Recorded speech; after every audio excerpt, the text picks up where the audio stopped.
श्रोता प्रेमियों, मैं राम सागर शास्त्री आप लोगों के समक्ष रखने जा रहा हूं शब्द एक अर्थ अनेक। देखिए, सभी भाषाओं में एक शब्द के अनेक अर्थ होते हैं। अंग्रेजी भाषा में हेयर के 3 अर्थ हैं। हेयर यानी खरगोश, हेयर यानी बाल और हेयर यानी यहाँ। हिंदी भाषा में कनक शब्द के 2 अर्थ हैं। कनक माने सोना और कनक माने भटूरा। इसी प्रकार संस्कृत भाषा में भी एक शब्द के अनेक अर्थ होते हैं। भाषा की शुद्धता के लिए व्याकरण का ज्ञान बहुत जरूरी है। एक बार की बात है, राजा सातवाहन अपनी रानी के सहित जल विहार करने के लिए चला। एक नदी में जाकर रानी सहित जल में प्रविष्ट हुआ और अंजलि में जल भर भर कर रानी के ऊपर उलीचने लगा। रानी बड़ी विद्वान और संस्कृत भाषा की जानकार थी। उसने संस्कृत भाषा में राजा से कहा, मोदकन मारे, यानी जल से मत मारो। राजा ने विचार किया कि रानी कह रही है मोदकन मारे, यानी लड्डू से मारो। आज तो राजा ने एक सेवक को आदेश देकर लड्डू मंगवाए और लड्डू से रानी को मारने लगा। रानी ने कहा, राजन ये क्या कर रहे हो? राजा बोला, तुम्ही ने तो कहा है कि लड्डू से मारो। रानी ने कहा, राजन आप संस्कृत के ज्ञाता हैं, परंतु आपको व्याकरण का ज्ञान नहीं है। मोदकन का संधि विच्छेद कीजिए, तब बात समझ में आएगी कि मैं क्या कहना चाहती हूं। राजा ने संधि विच्छेद किया। मां धन उदकम, मां माने नहीं, उदकम माने जल, यानी जल से मत मारो। राजा ने लड्डू फेंक दिए और शांतिपूर्वक स्नान करके रानी सहित अपने महलों को लौट आया। वही संस्कृत भाषा में राधा और कृष्ण के ऊपर एक श्लोक है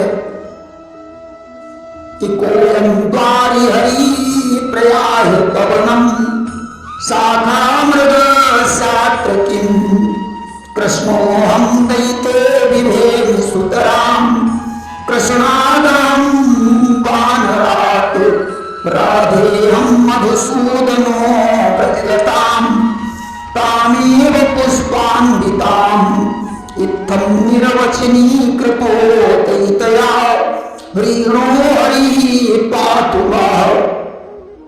एक बार की बात है, भगवान कृष्ण ने जाकर राधा जी का दरवाजा खटखटाया। राधा जी ने अंदर से कहा कि दरवाजे पर कौन है? भगवान कृष्ण बोले, प्रिय मैं हरि हूं। राधा जी तो सब कुछ समझ रही है, परंतु विनोद की भावना से उन्होंने कहा कि हरि तो बंदर को कहते हैं। अगर आप हरि हैं तो किसी बगीचे में जाएं, किसी डाल पर उछले कूदें, यहाँ आपका क्या काम है? कृष्ण ने कहा, राधे मैं कृष्ण हूं। राधा जी ने कहा, अच्छा, एक तो आप बंदर हैं, दूसरे काले हैं। काले बंदर से तो मुझे बहुत डर लगता है, इसलिए क्षमा करना, मैं दरवाजा नहीं खोलूंगी।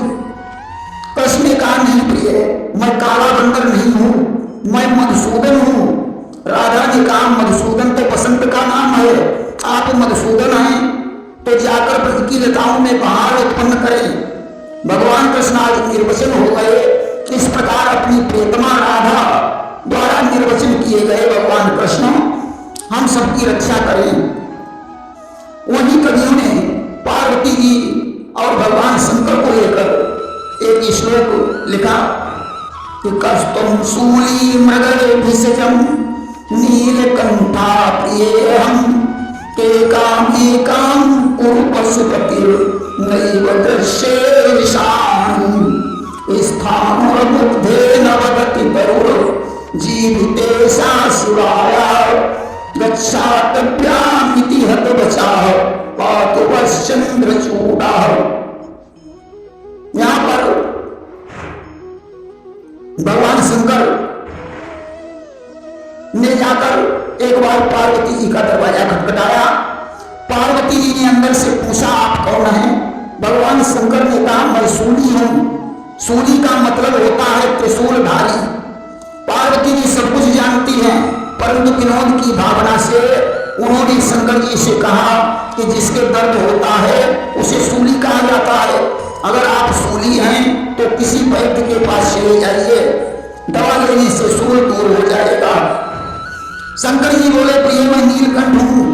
पार्वती ने कहा कि नीलकंठ को मोर का नाम होता है, आप मोर की आवाज तो कर ही नहीं रहे हैं। भगवान शंकर ने कहा प्रिय मैं पशुपति हूं।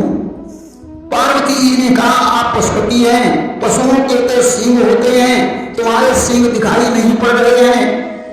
शिव ने कहा प्रिय मुझे स्थानु कहते हैं। पार्वती जी बोली स्थानु तो वृक्ष का नाम होता है, और वृक्ष न बोलते हैं न चल सकते हैं, आप तो बोल भी रहे हैं।